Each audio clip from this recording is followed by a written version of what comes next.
వార్త చెప్పిన మీకు. అయితే ఇక్కడ మన బీజేపీకి సంబంధించిన మంత్రి బొగ్గు గని శాఖ మంత్రి కిషన్ రెడ్డి గారు ఒక ప్రెస్ మీట్ పెట్టి ఒక మాట మాట్లాడారు. ఆయన ఏం మాట్లాడిందని వివరించే ప్రయత్నం మీకు చేస్తా. నా సింగరేణికి మెస్సీకి ఏం సంబంధం? ఇయ్యాల మంత్రి కిషన్ రెడ్డికి నా సింగరేణి ఇయ్యాల గుర్తుకొచ్చింది, మెస్సీకి ఏం సంబంధం అని ఇయ్యాల గుర్తుకొచ్చి, అంటే ఇయ్యాల సోయికి వచ్చిండు ఆయన. అంటే దాదాపుగా మెస్సీ సంబంధించిన ఫుట్బాల్ మ్యాచ్ అయిపోయి కూడా 1 నెల 2 నెలల దగ్గరకు వచ్చింది. దాదాపు నెల నుంచి మెస్సీ వచ్చి పోయి ఫుట్బాల్ ఆడే అంతా. మరి అప్పుడు ఎటుపోయిన కిషన్ రెడ్డి అన్న, మరి అప్పుడు నీకు సోయి రాలేదా? అప్పుడు నీ సింగరేణి కనవలేదా నీ కళ్ళకి? అప్పుడు నీ సింగరేణి కనవలేదు. ఇయ్యాలనేమో నా సింగరేణికి మెస్సీకి ఏం సంబంధం అని ఇలా మాట్లాడుతున్నావు. మరి అప్పుడు కూడా బొగ్గు గని శాఖ మంత్రి నువ్వే కదా. అప్పుడు ఇంకోటి మన ఉండనాయింది. ఇలా మధ్యాహ్నం అయితే నీకు పోస్ట్ రాలే కదా. అది కార్మికుల రెక్కల కష్టం విదేశీయునికి దారబోసిరు. మేము అదే అంటున్నాం కదా. కార్మికుల రెక్కల కష్టం విదేశీయునికి దారబోస్తుంటే కేంద్ర మంత్రిగా బొగ్గు గని శాఖ మంత్రిగా కిషన్ రెడ్డి గారు అప్పుడు మీరు ఎక్కడ పోయిర్రు? అప్పుడు మీరు ఎక్కడ ఉన్నారు? మీరు భారతదేశంలో ఉన్నారా లేదా? లేకపోతే ఏదైనా వరల్డ్ ట్రిప్కి పోయిరా? బయటకి పోలే కదా. మీ కళ్ళ ముంగడ జరుగుతున్న కనసాలు జరుగుతున్న కథలు అనగా ఇవన్నీ.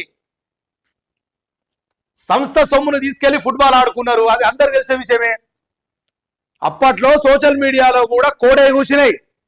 సింగరేణికి సంబంధించిన పైసల్ని పెట్టి ఫుట్బాల్ ఆడుతున్నాడు, మెస్సీని పిలిచి ఫుట్బాల్ ఆడిపిస్తుండు రేవంత్ రెడ్డి మన్మడు ఇట్లా అందరూ అని చెప్పేసి కూడా అందరూ అది కోడే కూర్చున్న వార్త. కానీ అప్పుడు మాత్రం బీజేపీ కావచ్చు మీరు మాత్రం స్పందించరు.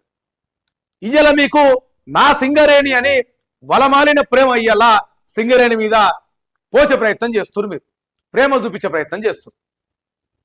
10 కోట్ల రూపాయలకు దుర్వినియోగం చేసిర్రు. అవుట్ సోర్సింగ్ కార్మికుల జీతాలు, మెడికల్ ఫీజు రియంబర్స్మెంట్ ఎగ్గొట్టి ముక్కు ముఖం తెలియని మెస్సీ ఖర్చు చేశారు. అంటే ఇయ్యాల గుర్తుకొచ్చింది మీకు అవుట్ సోర్సింగ్ కార్మికుల జీతభత్యాలే కావచ్చు, మెడికల్ రియంబర్స్మెంట్లు ఎగ్గొట్టి మరి ముక్కు ముఖం తెలియని మెస్సీకి ఎట్లా ఖర్చు పెడతారు అని చెప్పేసి ఇయ్యాల గుర్తు. మేము అదే అడుగుతున్నాం కదా. 10 కోట్ల దాకా అంతగానం చేసే 10 కోట్ల దాకా ఖర్చు పెట్టారు కదా మీరు గవర్నమెంట్కి, మెస్సీకి. ఏ ప్రకారం మీరు కార్మికుల పైసలు తీసుకొచ్చి మీరు ఏ ప్రకారం మీరు పెడతారని చెప్పేసి కార్మికుల సొమ్ము తీసుకొచ్చి సింగరేణి కార్మికుల రక్తంతో చిందించిన పైసా, అటువంటి పైసా తీసుకొచ్చేసి ఇవాళ మేము మెస్సీకి ఎట్లా పెడతారు? మేము కూడా అప్పట్లో కూడా మేము అడిగినాం ఇదే మాట. మేము అడిగినప్పుడు మమ్మల్ని అందరు పిచ్చోల్లాగా చూసారు. అరే ఈయనకేమైంది, ఈయన ఇట్లాగానే క్వశ్చన్ చేస్తుండని చెప్పేసి పిచ్చోల్లాగా చూసిన టైం అప్పుడు వచ్చింది. అది నేను అదే అంటున్నా. ఒకవేళ మెస్సీ మ్యాచ్ని మీరు జరుపుకోవాలనుకుంటే కాంగ్రెస్ పార్టీకి సంబంధించిన సొమ్ము మస్తున్నది, వాళ్ళ పార్టీకి సంబంధించింది. ఆ సొమ్ము తీసుకొచ్చి మెస్సీని పిలిచి మెస్సీతో రేవంత్ రెడ్డి అన్నదమ్ములు, రేవంత్ రెడ్డి మన్మడు, రేవంత్ రెడ్డి సంబంధించిన అనుచరులు, బంధు బలగం అందరు కలిసి ఫుట్బాల్ ఆడితే అడిటోడు లేకుంటుండే. కానీ ఆ రోజేమో అట్లా మాట్లాడిరు, ఒక మాట కూడా లేకుండా.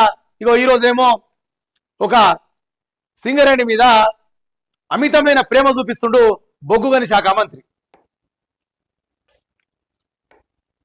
ఇక్కడ ఏబిఎన్ ఆంధ్రజ్యోతిపై చర్యలు తీసుకోండి, మండలి చైర్మన్ కు బీఆర్ఎస్ ఫిర్యాదు, ఛానల్ డిబేట్ కి పిలిచి అవమానించారని ఎమ్మెల్సీ రవీందర్ రావు. ఇది తన మనసును తీవ్రంగా కలిసివేసిందని ఆవేదన. ఫ్రీ విలేజ్ కమిటీ ద్వారా చర్యలు తీసుకుంటున్నామని చైర్మన్ హామీ. ఇప్పటికే ఏబిఎన్ ఆంధ్రజ్యోతిని బహిష్కరించిన బీఆర్ఎస్ అని చెప్పేసి కూడా మనం ఇంత ముందు కూడా మాట్లాడుకున్న మాటనే అది. మంత్రులతో సమావేశం అయితే తప్పేంటి, సీఎం లేనప్పుడే ఉప ముఖ్యమంత్రి కదా అధికారం అని చెప్పేసి కూడా ఒక మాట. నేను ఇంతకుముందు కూడా చెప్పింది కూడా అదే.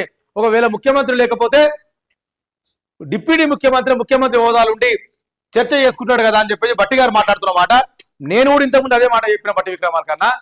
మున్సిపల్ ఎలక్షన్స్ గురించి మీరు ఒకవేళ మాట్లాడుతుంటే మీ ఎమ్మెల్యేలు రాష్ట్ర వ్యాప్తంగా మంత్రులు, రాష్ట్ర వ్యాప్తంగా ఎమ్మెల్యేలు, రాష్ట్ర వ్యాప్తంగా క్యాడర్ కూర్చోబెట్టుకొని కదా మనం మాట్లాడాల్సింది. మున్సిపల్ ఎలక్షన్ సంబంధించి ఒక నలుగురే మాట్లాడాల్సిన అవసరం ఏమొచ్చిందల్లా అని చెప్పేసి కూడా అందరికీ వస్తున్న ప్రశ్న.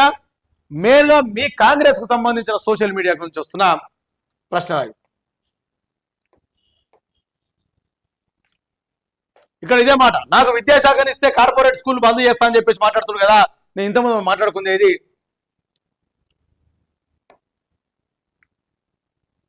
నేటి నుంచి మహాజాతర వేడుకకు